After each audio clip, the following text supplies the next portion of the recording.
வாங்க ஒரு சிம்பிளான விஷயத்த பார்க்கலாம். வணக்கம் நண்பர்களே.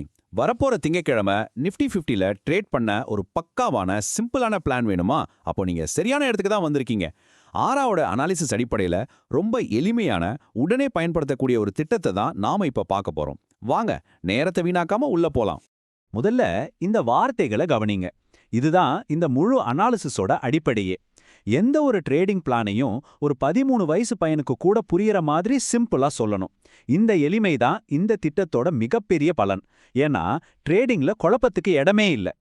சரி, எந்த ஒரு பிளானையும் செயல்படுத்துறதுக்கு முன்னாடி நாம இப்போ களத்துல எங்க நிக்கிறோம் தெரிஞ்சுக்கணும் இல்லையா?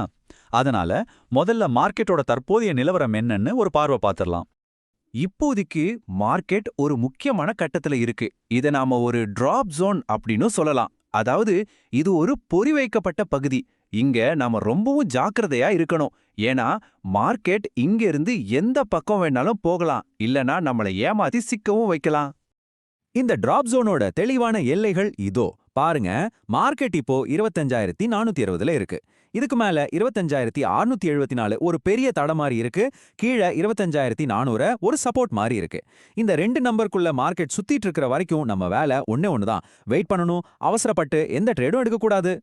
ஓகே, அப்போ இந்த டிராப் ஜோனை விட்டு மார்க்கெட் வெளியே வரும்போது நாம என்ன செய்யணும்? அதுக்கு தான் இப்போ ரெண்டே சிம்பிளான பிளான்ஸ் பார்க்க போறோம். மார்க்கெட் மேல போனா என்ன பண்றது, கீழே வந்தா என்ன பண்றது, வாங்க பார்க்கலாம்.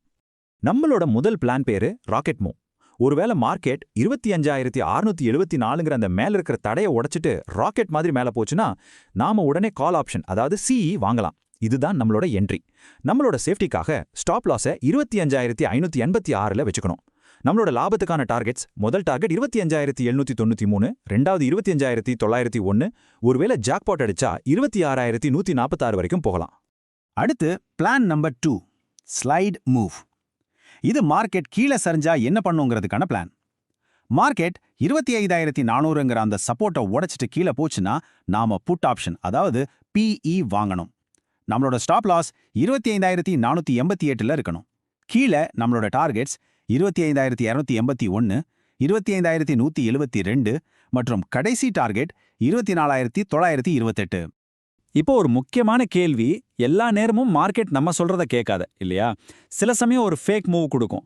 அதாவது மேல போற மாதிரி போயிட்டு டக்குன்னு யூ டர்ன் அடிச்சு கீழே வரும், இல்ல கீழே போற மாதிரி போயிட்டு மேல திரும்பும். அந்த மாதிரி நேரத்துல என்ன பண்றது? அதுக்கு தான் இந்த சர்ப்ரைஸ் யூ டர்ன் ஸ்ட்ராட்டஜி. இந்த ரெண்டு யூ டர்ன் சூழ்நிலையும் இங்க பாருங்க. முதல்ல லெஃப்ட் சைட்ல மார்க்கெட் மேல போய் நம்ம ஸ்டாப் லாஸ் லெவலான 25,586 உடைக்க முடியாம தடுமாறி கீழே திரும்பிச்சுன்னா அது கீழே வரப்போகுதுன்னு அர்த்தம். உடனே நம்ம புட் ஆப்ஷன் எடுக்கலாம். அதே மாதிரி ரைட் சைட்ல பாருங்க, மார்க்கெட் கீழே வந்து நம்ம ஸ்டாப் லாஸ் லெவலான 25,488 உடைக்க முடியாம மேல திரும்பிச்சுன்னா அது மேல போக போகுதுன்னு சிக்னல். உடனே கால் ஆப்ஷன் எடுக்கலாம். சோ நம்மளோட ஸ்டாப் லாஸ் ஹிட் ஆகலைன்னா அதுவே அடுத்த ட்ரேடுக்கான என்ட்ரி பாயிண்டா மாறிடும். பாத்தீங்களா எவ்வளவு சிம்பிள். ஒரு நல்ல பிளான் மட்டும் இருந்தா போதுமா? அதை சரியா செயல்படுத்துறதுக்கு விதிகள் ரொம்ப முக்கியம். சொல்லப்போனா எந்த ஒரு ட்ரேடிங் ஸ்ட்ராட்டஜியோட இதயமே இந்த பண மேலாண்மை தான். நம்ம ரிஸ்கையும் லாபத்தையும் எப்படி கட்டுப்பாட்டுக்குள்ள வச்சுக்கிறதுன்னு இப்ப பார்க்கலாம். முதல் தங்க விதி இதுதான். எந்த ஒரு ட்ரேட் எடுத்தாலும் நீங்க ஏத்துக்கக்கூடிய அதிகபட்ச நஷ்டம் வெறும் 1,500 ரூபாய் மட்டும்தான். இதுக்கு மேல ஒரு பைசா கூட நஷ்டத்தை அனுமதிக்கவே கூடாது. இந்த பாயிண்ட் வந்தா ட்ரேடை க்ளோஸ் பண்ணிடணும், அவ்வளவுதான். இதுதான் உங்க கேம் ஓவர் பாயிண்ட். ரெண்டாவது தங்க விதி, ரிஸ்க் ரிவார்ட் ரேஷியோ. நீங்க 1,500 ரூபாய் ரிஸ்க் எடுக்க ரெடினா உங்களுடைய மினிமம் லாப டார்கெட் 3,000 இருக்கணும். அதாவது 1:2 ரேஷியோ. இதுதான் ஒரு வெற்றிகரமான ட்ரேடரோட அடிப்படை மந்திரம். சரி, இப்போ ஆரவோட சில ஸ்பெஷல் ப்ரோ டிப்ஸ். திங்கக்கிழமை மார்க்கெட் ஓபன் ஆனதும் முதல் 15 நிமிஷம் அவசரப்பட்டு ட்ரேடுக்குள்ள குதிக்காதீங்க. மார்க்கெட் கொஞ்சம் செட்டில் ஆகட்டும். அப்புறம் கேப் அப் அல்லது கேப் டவுன்ல ஓபன் ஆனா ரொம்ப கவனமா இருங்க. கடைசியா எப்பவும் மறக்காதீங்க, ஸ்டாப் லாஸ்ங்கிறது உங்க காரோட சீட் பெல்ட் மாதிரி. அதை கண்டிப்பா பயன்படுத்துங்க. சரி, இவ்வளவு நேரம் நாம பார்த்த இந்த முழு பிளானையும் வெறும் 3 சிம்பிள் கட்டளைகளா ஞாபகம் வச்சுக்கலாமா? இதை மட்டும் நீங்க மனசுல வச்சுக்கிட்டாலே போதும். முதல் கட்டளை, பிரேக் அவுட். மார்க்கெட் நாம வரைஞ்ச கோட்டை தாண்டுச்சுன்னா அது போற திசையிலேயே ட்ரேட் பண்ணுங்க. யோசிக்காதீங்க, நதியோட ஓட்டத்தோட சேர்ந்து போற மாதிரி போயிடுங்க. ரெண்டாவது கட்டளை, ரிவர்சல். ஒருவேளை மார்க்கெட் நம்ம ஸ்டாப் லாஸ் கிட்ட வந்துட்டு அதை உடைக்க முடியாம யூ டர்ன் அடிச்சா உடனே உங்க ட்ரேட அப்படியே உல்டாவா மாத்தி எதிர் திசையில ட்ரேட் பண்ணுங்க. மூணாவது, இதுதான் ரொம்ப ரொம்ப முக்கியமான கட்டளை, ரிஸ்க் மேனேஜ்மெண்ட்.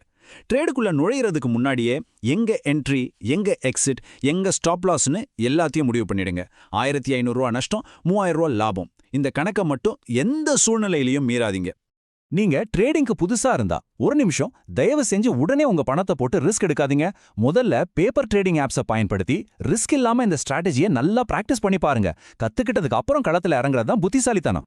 கடைசியா ஒரு முக்கியமான விஷயம், இந்த தகவல் எல்லாமே கல்வி நோக்கங்களுக்காக மட்டும்தான். பங்குச்சந்தை வர்த்தகத்துல நிறைய ரிஸ்க் இருக்கு. அதனால எந்த ஒரு ட்ரேடிங் முடிவு எடுக்கிறதுக்கு முன்னாடியும் செபில பதிவு செஞ்ச ஒரு நிதி ஆலோசகர்கிட்ட ஆலோசனை கேட்டுட்டு முடிவு பண்ணுங்க. ரொம்ப கவனமா ட்ரேட் பண்ணுங்க. நன்றி. இந்த வீடியோ உங்களுக்கு பிடிச்சிருந்ததுன்னா லைக் பண்ணுங்கள், ஷேர் பண்ணுங்கள், சப்ஸ்கிரைப் பண்ணுங்கள். தேங்க்யூ ஃபார் வாட்சிங்.